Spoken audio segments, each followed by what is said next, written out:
Greetings once again, heroes and villains out there. Duuz-Diz-Din back again with My Hero Academia, where previously Deku continued to push himself to break through the weird amalgamation of fingers that Tomura is using as a shield to protect himself. All the while, the populace watches on with bated breath. Eri wants to leave and help out Deku, but Ectoplasm stops her. We also even find out that she did try to heal Eraserhead, but her rewind quirk needed time to recharge. So Kota shares a moment with Eri in order to help her calm down a little bit, relating to her about wanting to come to Deku's aid. We see that Yue has been safely let down by Gentle and everyone's evacuating, with Monoma out cold after everything that happened, with us still not knowing what happened to Eraserhead and Present Might. Yaoyorozu and Kaminari watch the battle on their phone, and Kaminari feels guilty about the fact that he's not sure if Deku can win, which is understandable. You really don't know. It's not wrong to have faith in a friend, but at the same time,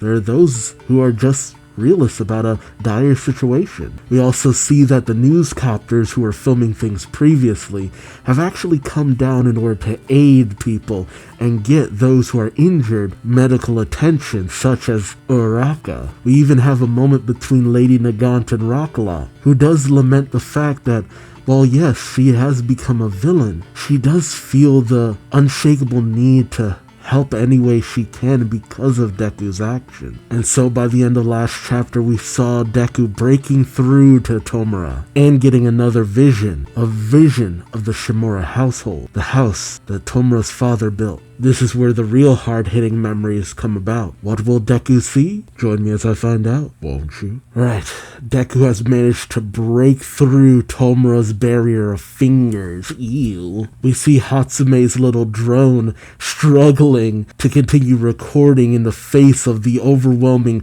pressure being exerted from Deku's smashing through Tomura's barrier. We see people watching around the world, some saying, what's even happening there? I can't tell what's going on no more. We got the Look and See kid saying, looks like Izuku Midoriya bulldozed his way into the blob of fingers. What a weird statement. And yep, Deku's doing it. He's breaking his way through, and he gets deeper and deeper and deeper, destroying that wall that Tomura put up. Oh, okay, so they actually managed to beat it back. But we see Nana still in that realm where the Visages usually hang out. She looks around shocked, saying, Yoichi? Bruce? Banjo? Toshinori? She thinks to herself, I'm the only one who got repelled? But why? Oh, is it because of who she is? Oh, My Hero Academia, number 417, Shimura. Nana thinks back on the words she heard so long ago. Tomura's words to her saying, however we got here, Grandma, you can rest assured that I hate you too with all my heart. Her thoughts back to her son, thinking no, it's because he hates me. And the last moment she saw her son, who cried out, Mommy, don't leave me. And Nana realizes, thinking, my own weakness is to blame. While Deku,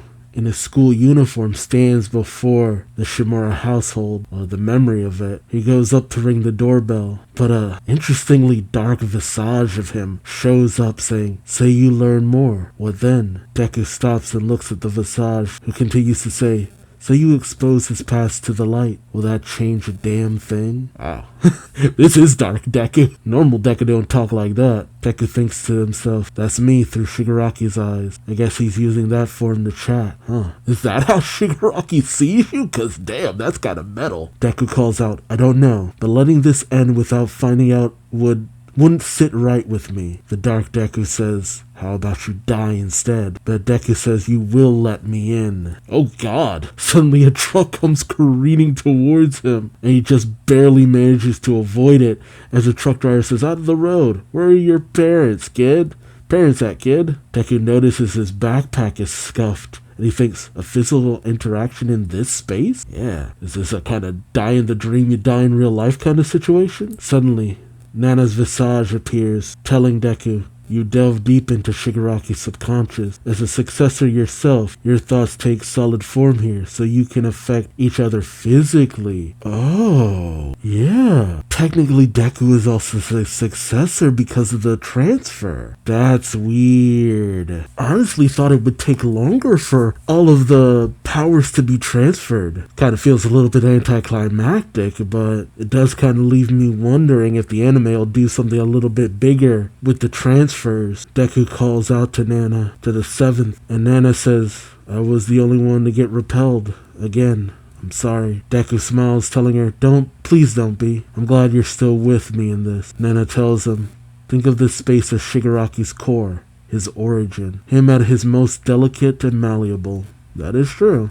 At that age, he would have been. In this place, he's like to be fragile. It's here that you can reach out and strike at his origin directly. And as Deku moves forward, Nana thinks, right, his origin. Suddenly, 2 figures appear above Deku, coming at him. Oh, Stain? Oh, influential figures, because at first it's Stain, who comes at Deku with his knives, pinning him down, saying, that's why you're about to die. Deku calls out to Stain, but suddenly the face shifts into that of Redestra, who says, what burdens do you bear? What do you seek to build? And then Redestra's face starts to warp into Overhaul, who says, got a plan? Those are all words that they said to Shigaraki, but Deku snaps back saying, nope, get out of my way. He pushes past the shadow of former villains, and oh man, this is gonna be trippy in the anime. Deku goes to the door and he opens it, but it's the young Shigaraki holding up a picture of Nana and her son when he was younger, and Tomura's sister's words ring out as Deku and Nana look on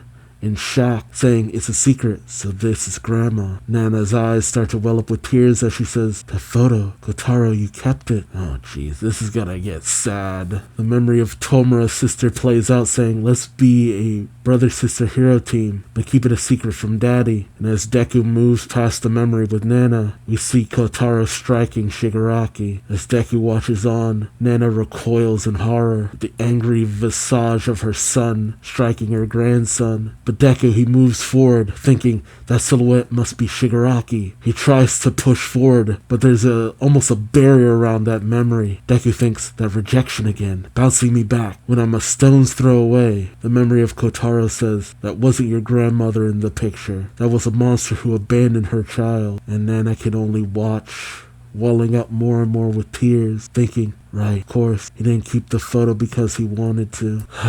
That really is the thing. Anger doesn't come from nowhere, especially anger like that. Nana thought she was doing the right thing. That turned to bitterness in her son, and that bitterness is something he took out on his son. Not everyone turns out that way. Ultimately, that was Kotaro's choice to act that way. The fact that he couldn't see what he was doing to his own son. Parents are people, but that doesn't forgive taking your past out on your own child. As Kotaro's memory plays out, saying, do you really want to know what heroes are? They're people who hurt their own families only to help complete strangers. And as Nana continues to break down, she thinks he couldn't part ways with it. All along, all that time, he just couldn't bear to abandon it. And the scars I inflicted on him got passed down to Shigaraki. If only I could have taken down All for One and gone home to my son. I'm sorry, Kotaro. But as Kotaro gets ready to strike at Tomura again, and Deku pushes against the barrier, he says, Shimura, now! And as he raised the transfer, Nana wipes away her tears, thinking, your mom was weak. Nana stops the memory of her son, fades away with it, saying, I'm sorry I never made it home to you. And her thoughts to Shigaraki, saying, sorry, Grandma's to blame. And as Deku manages to get to Shigaraki, and the final barrier around Tomura's heart is broken down, the silhouette of Shigaraki turns into the full version, and as Deku accesses Tomura's mind, we see Deku back in his middle school uniform instead of his UA one, as Tomura's thoughts flow, saying, I hate it. And we cut back to that moment when he first got his quirk, holding his dog, causing his dog to break, saying, you hear me, Mon? I can't take it. Deku's about to see some serious shit. Honestly, I should have known we were going to get to this point. It's a very realist situation, despite the craziness around it. Nana, the echo of Nana finally getting to see what happened after she was gone. Cause you never know what will happen if you're gone. She was trying to do the right thing, and I mean, I feel like she explained it as best she could to her son, and maybe other people did as well. But that resentment stuck with her son, and that's a shame. To a degree, yeah, Nana is to blame, but you would never want to believe that someone you loved could turn into an abuser. And I feel like Kotaro, he kept pushing himself. That the house he built, as Shigaraki always said, the house my father built. It's like he was trying to make up for everything, but he never could. And that's kind of a lesson for a lot of people to take away from this, is that please, whatever you're going through, it might be painful. And even if you try to move on and it still sticks with you, please know not to take it out on the people around. Because the worst thing about how Shigaraki was kind of brought up was he never understood the anger. He never could fully understand it. I mean, Kotaro could say whatever he wanted, but a young child's not going to understand why doing the right thing up until the end is a bad thing. That's something that society pushes up so much, especially in the society that he grew up in. Honestly, had Shigaraki's father maybe explained it to his son in another way, who knows, maybe he would have understood. Maybe Tomura would have come to hate heroes, and as well as his grandmother, just seeing how pained his father had become. But no, his father responded with violence and vitriolic, bitter words. My thoughts are the decay ability. For the longest time I've wondered, because there's been this theory going around, and I came to that same theory too while reading the series, was did All For One steal what was originally Deku's ability? Because we know that Deku saw Dr. Giraki when he was small, and did All For One give Tomura a quirk that would have been destructive? And he hypothesized how things would play out for Tomura. Was what happened to the Shimura household part of All For One's plan? I really find myself questioning that a lot. Would that be too much, though? To have All For One having these machinations that date back so far? Or, I don't know. And when Deku sees what's about to happen, that poor dog, I feel like Deku's still going to be sympathetic, whereas Tomura's going to be trying to push him away. It's just like, you've seen that, you've seen what I've done, how can you think that there's anything still redeemable or human in me, yada yada yada. And certain things can be hard to shake. I mean, we saw that with All For One and his brother. In his smallest moments, All For One was greedy, and that greed kept being beneficial to him as he got older, whereas his brother was kinder, despite everything that he had been through and lived with and all that.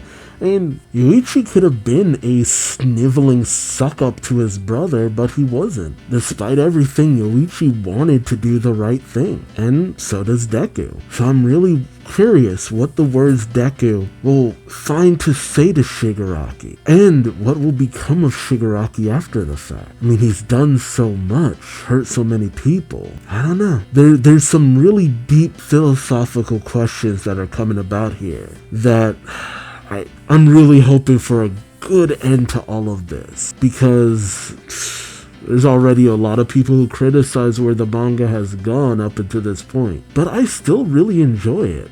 But the finale will really decide how this manga is remembered for years to come in the home stretch. So let me know your thoughts on this chapter in the comment section below. Also remember to like, comment, subscribe if you enjoyed the ride.